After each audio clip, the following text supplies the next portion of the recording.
Hello guys, welcome to another video. दोस्तों, आज के इस वीडियो लेक्चर में हम फीमेल इनफर्टिलिटी के बारे में पढ़ेंगे कि फीमेल इनफर्टिलिटी होता क्या है। आपने महिला में बांझापन का नाम सुना होगा। दोस्तों, महिला बांझापन यानी फीमेल इनफर्टिलिटी का अर्थ है कि महिलाओं में होने वाली बांझापन की समस्या। विश्व भर में इनफर्टिलिटी की समस्या बढ़ रही है, जूझ रहे हैं लोग। इस समस्या से दिन पर दिन बढ़ती जा रही है। इनफर्टिलिटी की समस्या महिला और पुरुष दोनों में सामान्य रूप से प्रभावित होती है। आज की इस वीडियो लेक्चर में हम फीमेल इनफर्टिलिटी के बारे में बात करेंगे। इससे पहले वाली वीडियो के लेक्चर में मैंने मेल इनफर्टिलिटी के बारे में बताया है। अगर अभी तक आपने उस वीडियोस को नहीं देखा है तो मैं नीचे डिस्क्रिप्शन में लिंक दे दूंगा, आप वहां से जाके उस वीडियो को भी देख सकते हैं।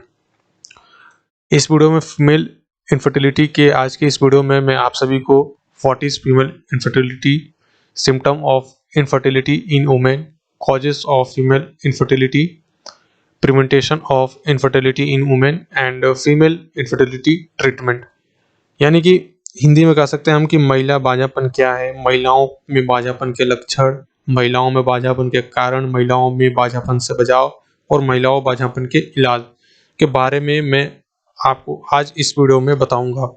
तो वीडियो को लास्ट तक देखिए बिना स्किप किए। वीडियो काफ़ी इंफॉर्मेशन वाली होने वाली है। ठीक है दोस्तों, व्हाट इज फीमेल इनफर्टिलिटी, महिला बांझापन क्या है। दोस्तों, किसी भी महिला जब प्रेग्नेंट नहीं होती तो उसको हम बांझापन कहते हैं, यानी फीमेल इनफर्टिलिटी कहा जाता है। यदि 1 साल तक यौन संबंध के प्रयास के बाद भी महिला के गर्भधारण होने में समस्या आ रही है तो इसका मतलब यह है कि उस महिला में बांझापन यानी इनफर्टिलिटी की समस्या हो सकती है।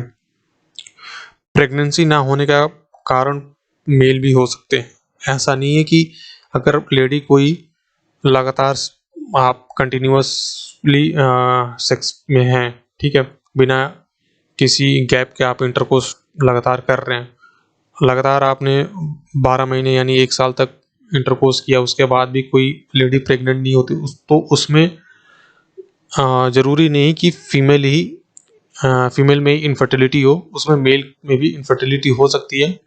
तो अभी हम जानेंगे फीमेल इनफर्टिलिटी के बारे में। ठीक है, कुछ महिला शादी के बाद भी क्या होती है कि उनको प्रेगनेंसी में प्रॉब्लम आती है और कुछ महिलाओं को बच्चे होने के बाद दूसरी बार गर्भधारण यानी प्रेगनेंसी में मुश्किलें आती है।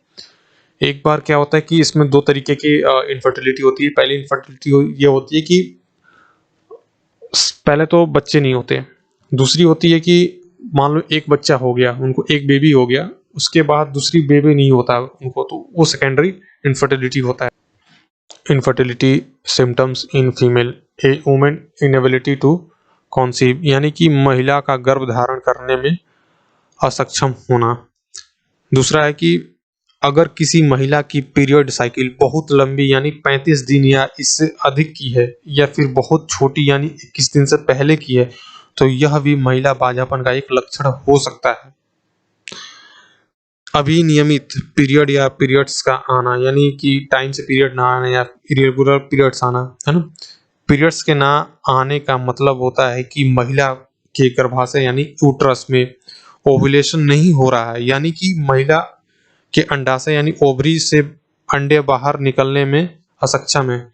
जो महिला की ओवरीज होती है ना, उसमें अंडे जो होते हैं, एग होते हैं, तो फीमेल की ओवरी से जो एग होता है वो बाहर निकलने में सक्षम नहीं है। तो ये भी एक कारण हो सकता है इनफर्टिलिटी का। चेहरे पे अनचाहे बालों को आना या सिर के बालों का झड़ना, ठीक है। तो ये सब सिम्टम्स हैं इनफर्टिलिटी के महिलाओं में। फीमेल इनफर्टिलिटी कॉज, महिलाओं में बांझापन के कारण क्या हो सकते हैं। देखिए दोस्तों, महिलाओं में बांझापन के कारण को मैंने कुछ नीचे डिस्क्राइब किया हुआ है। ओवुलेशन डिसऑर्डर, इसमें क्या होता है कि लगभग 15% महिलाएं ओवुलेशन विकारों के कारण बांझापन के साथ संघर्ष कर रही है। ओवुलेशन डिसऑर्डर में अंडे ओवरी से बाहर नहीं निकल पाते, जिसमें दंपतियों के लिए गर्भ धारण करना असंभव हो जाता है। एंडोक्राइन डिसऑर्डर, एंडोक्राइन डिसऑर्डर में शरीर की ग्रंथियां यानी ग्लैंड्स सामान्य से ज़्यादा या कम हार्मोन का उत्पादन करने लगती हैं और हार्मोन को असंतुलन के कारण से बांझापन की समस्या क्या होती है, हो सकती है। Tubal blockage. ट्यूबल ब्लॉकेज में क्या होता है कि दोस्तों कि यह महिला बांझापन के संभावित कारणों में से एक है। फैलोपियन ट्यूब गर्भधारण होने में एक महत्वपूर्ण भूमिका निभाती है, क्योंकि यहाँ अंडे और शुक्राणु का निषेचन होता है। बंद यानी ब्लॉकेज फैलोपियन ट्यूब के कारण निषेचन की प्रक्रिया में बाधा आ जाती है, तो ये भी एक कॉज हो सकता है। अगला देखते हैं एंड्रोमेट्रोसिस। एंड्रोमेट्रोसिस के साथ लगभग 1/3 महिलाएं बांझापन की समस्या के साथ संघर्ष कर रही हैं।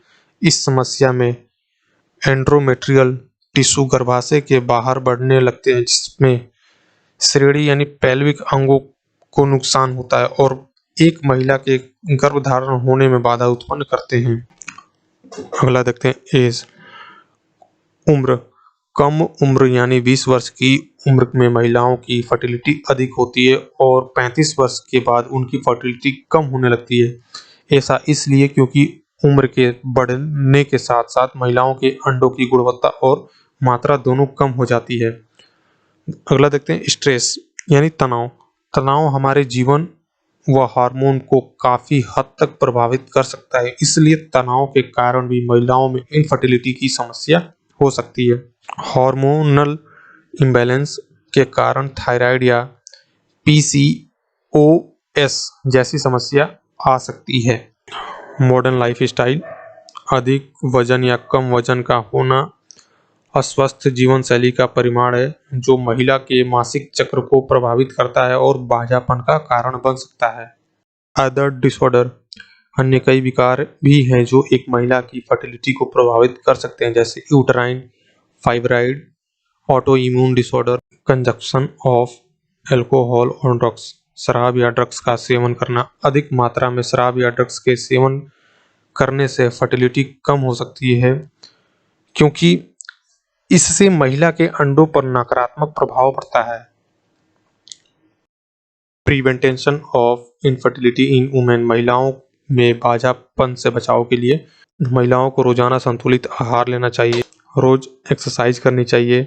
एक्सरसाइज करने से मोटापा कम होता है और फर्टिलिटी भी अच्छी होती है। धूम्रपान, शराब, तेलीय भोजन और कैफीन युक्त चीज़ों का सेवन ना करें। तनाव से दूर रहें। तनाव को दूर करने के लिए रोज योग व ध्यान कर सकते हैं। Female infertility treatment. Assisted reproductive technique exist to female sterility which can be use to conceive. यानी कि महिला बांझापन के लिए असिस्टेड रिप्रोडक्टिव टेक्निक मौजूद है, जिसके प्रयोग से गर्भ धारण किया जा सकता है। महिला बांझापन का इलाज बांझापन की गंभीरता और समयावधि पर निर्भर करता है। सबसे पहले महिला की बांझापन की समस्या के कारण का निदान किया जाता है। उसके बाद पहले उस समस्या पर नियंत्रण यानी ठीक करने का प्रयास किया जाता है, जैसे इम्यूनोलॉजिकल समस्याएं, एंड्रोलॉजिकल डिसऑर्डर या हार्मोनल इम्बैलेंस को नियंत्रण किया जाता है, जिसके लिए डॉक्टर कुछ दवाइयाँ की सलाह देते हैं, या फिर ट्रीटमेंट से पहले आनुवांशिक क्रोमोसोमल असामान्यता की दवाइयाँ द्वारा ठीक किया जाता है और फिर आईवीएफ की प्रक्रिया द्वारा गर्भधारण हो सकता है। IVF in vitro fertilization assisted reproductive technology ART की एक तकनीक है।